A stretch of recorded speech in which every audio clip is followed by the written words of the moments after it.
What's going on, ladies and gentlemen? Welcome back to a brand new YouTube video, and in this one we're going to be going over the recent signing of Tyler Rogers. Tyler Rogers came to the Blue Jays on a 3-year, $37 million deal, and he'll be coming out of the bullpen. Today we're going to go over what that means for the Blue Jays and what the future holds for Tyler Rogers. If you're excited for this one, make sure to like and subscribe. Let's get right into it. So on Friday, the Blue Jays made two deals.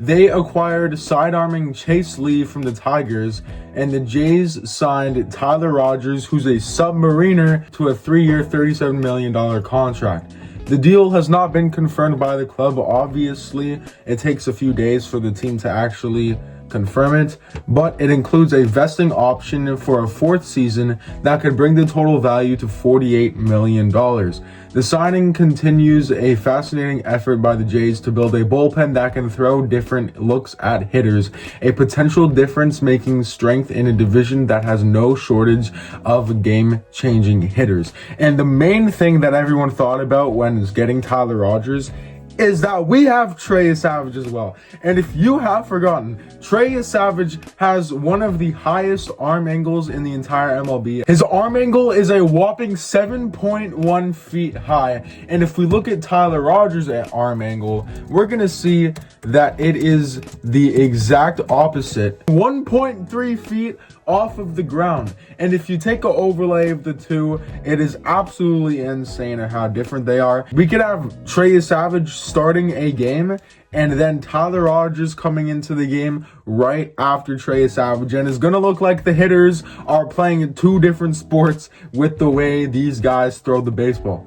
After spending his entire 7-year career with the Giants, Rogers was traded to the Mets at the 2025 deadline. The change of scenery didn't do too much to disrupt what he was doing. He made a career high and MLB leading 81 appearances while posting a 1.98 ERA, .94 WHIP, and a 203 ERA plus, all personal best. That's the other thing. Tyler Rogers isn't just a submarining pitcher who's just there that's in your bullpen. He's going to be one of your high leverage guys. He's posted a under 2 ERA. His career ERA is around 2. Made 81 appearances last season. This guy is the real deal. Just the fact that he throws submarine is a bonus on top of everything else. I feel like this is a pretty good Seranthony Dominguez replacement if we do not go out and re-sign Seranthony Dominguez. So Ross Atkins and Mark Shapiro, they've been on it this season. All right, we don't know how much money Rogers is giving them to work with, but obviously it's quite a lot of money,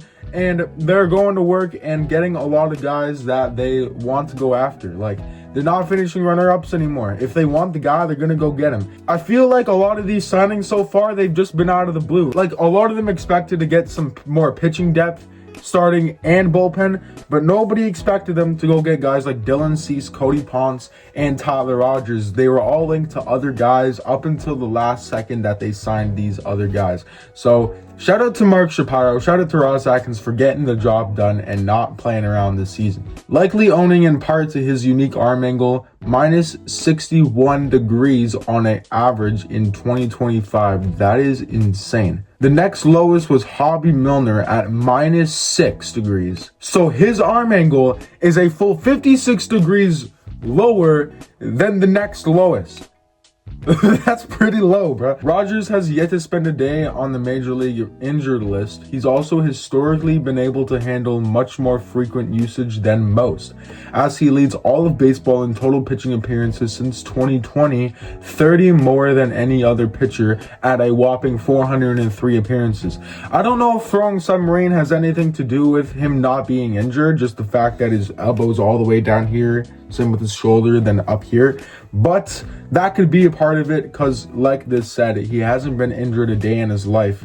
So shout out to Tyler Rogers for that. A sinker slider guy who pitches entirely to contact, Rogers ranked in the 100th percentile among qualifying pitchers in barrel rate at 2.1% and walk rate at 2.3% in 2025. 100 percentile pretty much means that he was one of, if not the best pitcher in terms of barrel rate and walk rate, keeping those low.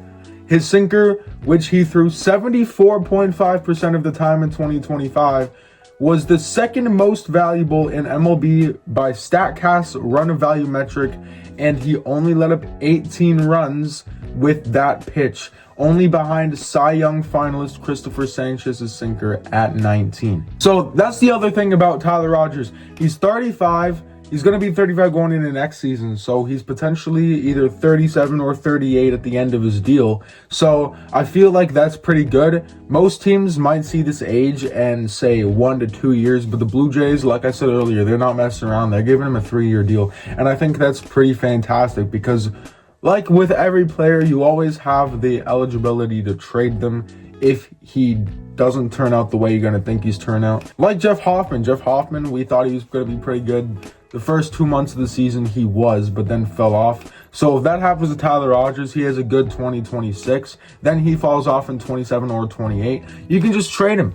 And his value might be a little low, but that's also a good thing. But for right now, in hindsight, it's looking pretty good. It's looking like a fantastic signing for the Toronto Blue Jays. Like a lot of teams this winter, the Blue Jays are trying to build depth in their bullpen while also building strength in variety. They lean heavily on closer Jeff Hoffman and trade acquisitions Louis Varland down the stretch and into the postseason. Veteran setup man Jimmy Garcia was limited to 21 innings before going on the 60-day injury list in July.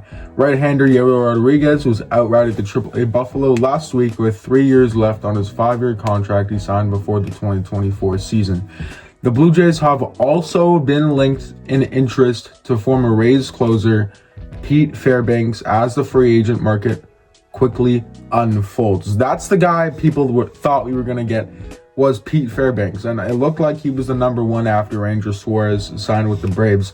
But like I said, the Blue Jays are doing a pretty good job of finding these players. No one is expecting them to sign and pulling them out of the blue. Now, who should the Blue Jays go after next? I've made a couple videos about this, and I've been wrong every single time. But obviously, we're going to have Jimmy Garcia back, Jeff Hoffman, Louis Varland, now Tyler Rogers. I think our bullpen is pretty freaking set, unless you just want to get one more guy up in there that you won't spend a lot of money on. Our starting rotation is good. We already have way too many pitchers that are eligible for the starting rotation, in my opinion. So, obviously, we should be focusing now, putting all of our chips into either Bo Bichette or Kyle Tucker. And as Jeff Passan said, it is still in the realm of possibility for us to land both. But obviously, I don't think we should go after more starting pitchers, only focusing on bats. But that's the signing of Tyler Rogers going to the Toronto Blue Jays, 3-year, $37 million contract. Let me know what you think about it in the comments down below. But other than that, it's been me, your boy Brandon. I break down the Toronto Blue Jays. I'll see you next time. Peace.